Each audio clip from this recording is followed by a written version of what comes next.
أعوذ بالله من الشيطان الرجيم بسم الله الرحمن الرحيم أم تقولون إن إبراهيم وإسماعيل وإسحاق ويعقوب والأسباط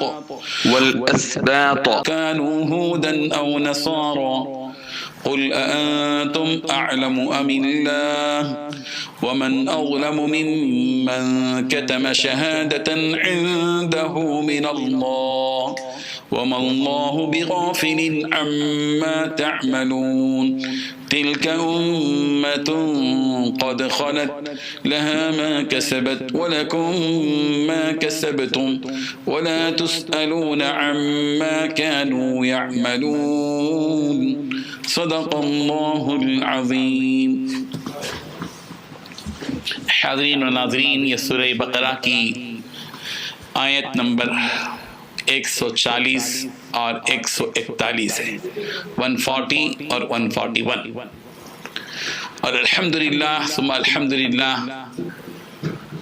پہلے پارے کا گویا ان آیتوں سے اختتام ہو رہا ہے، پہلا پارہ ختم ہو رہا ہے، اس کے بعد انشاءاللہ دوسرے پارے کا آغاز ہوگا۔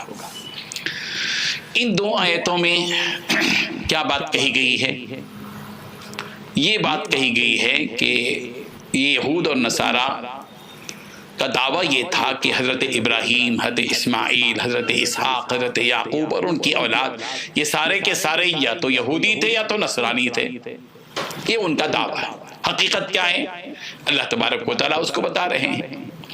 ام تقولون، اے یہودیو، اے نصارہ، کیا تم یہ کہتے ہو کہ ان ابراہیم و اسماعیل و اسحاق و یعقوب والاسباط کانوا ہودن او نصارہ، کہ ابراہیم، اسماعیل، اسحاق، یعقوب اور ان کی اولاد یہ سارے کے سارے یہودی تھے یا نصرانی تھے؟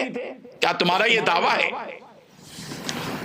سنو، قل انتم اعلم ام اللہ، کہہ دیجئے پیارے پیغمبر، کیا تم زیادہ جانتے ہو یا اللہ زیادہ جانتا ہے؟ اللہ کو زیادہ معلوم ہے، تم کہاں تھے وہاں؟ تمہاری تو پیدائش ہی نہیں ہوئی تھی۔ تمہیں تو معلوم ہونا چاہیے کہ ابراہیم کے دور میں، اسماعیل کے دور میں، حضرت اسحاق کے دور میں، حضرت یعقوب کے دور میں اور ان کی اولاد کے دور میں تم کہاں تھے؟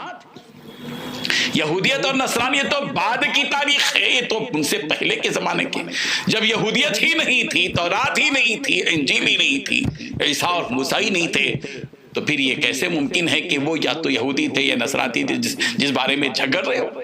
نہ رہے باس نہ بجے بانسری، اس وقت میں تو یہ تھے ہی نہیں، یہ یہودیت تو تھی ہی نہیں، پھر تم کیسے کہتے ہو؟ قل، کہہ دیجئے پیارے پیغمبر، انتم اعلم ام اللہ، تم زیادہ جانتے ہو یا اللہ زیادہ جانتا ہے؟ اور پھر اللہ تبارک و تعالیٰ نے ان کو ظالم قرار دیا، ان یہودیوں کو، جنہوں نے حق بات اور سچی بات کو جاننے کے باوجود اس گواہی کو چھپایا۔ وَمَنْ أَظْلَمُ مِمَّنْ كَتَمَ شَهَادَةً عِنْدَهُ مِنَ اللَّهِ، اس سے بڑھ کر ظالم کون ہو سکتا ہے جس نے اس گواہی کو چھپایا جو ان کے پاس موجود ہے اللہ کی طرف سے۔ وَمَا اللَّهُ بِغَافِلٍ عَمَّا تَعْمَلُونَ، اور اللہ ان چیزوں سے غافل نہیں ہے جو کچھ کہ تم کر رہے ہو۔ یاد رکھو کہ حضرت ابراہیم نہ یہودی تھے نہ نصرانی، حضرت اسماعیل نہ یہودی تھے نہ نصرانی، حضرت اسحاق نہ یہودی تھے نہ نصرانی، حضرت یعقوب نہ یہودی تھے نہ نصرانی، یہ سب کے سب اور ان کی اولاد یہ سب تو ملت ابراہیمی سے تعلق رکھتے تھے، یہ سب کے سب تو مسلمان تھے، دین حنیف کو اختیار کیے ہوئے تھے، ملت ابراہیمی سے ان کا تعلق تھا، یہ یہودی نہیں تھے، یہ نصرانی نہیں تھے۔ اللہ تبارک و تعالیٰ نے پھر دوبارہ وہی بات کہی ہے جو اس سے پہلے آیت نمبر 134 میں کہی گئی تھی، تلک امۃ قد خلت لہا ما کسبت ولکم ما کسبتم ولا تسألون عما كانوا يعملون، وہ اے یہودیوں اور نصرانیوں، جو تم اپنے بزرگوں کی نسبت سے اپنی نجات کا ذریعہ اور سہارا بنا کر زندگی بسر کر رہے ہو، کہ تم اب نبیوں کی اولاد ہو، نبیوں کی اولاد ہو، یاد رکھو وہ ایک امت تھی جو گزر چکی، ان کے لیے وہ جو انہوں نے کمایا، تمہارے لیے وہ جو تم نے کمایا، اور تم سے ان لوگوں کے بارے میں سوال نہیں کیا جائے گا جو تم سے پہلے ہو گزرے ہیں، تم کو تمہارا عمل دیکھنا چاہیے، تمہارا ایمان، تمہارا عمل تم کو نجات دیتا ہے۔ تو صرف نسبت کی بنیاد پر یہ لڈو کھانے کے خواب دیکھا مت کرو، تمہاری عمل کی بنیاد پر تم کو نجات ملے گی۔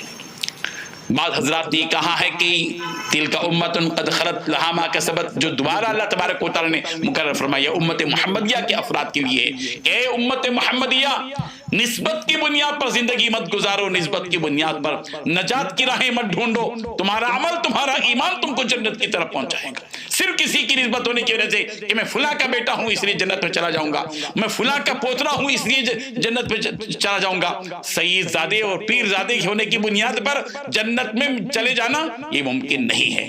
آدمی اپنے عمل سے جنت میں جاتا ہے، اپنے آدمی اپنے ایمان سے۔ ان الذین آمنوا وعملوا الصالحات والعصر ان الانسان لفی خسر الا الذین آمنوا وعملوا الصالحات وتواصوا بالحق وتواصوا بالصبر۔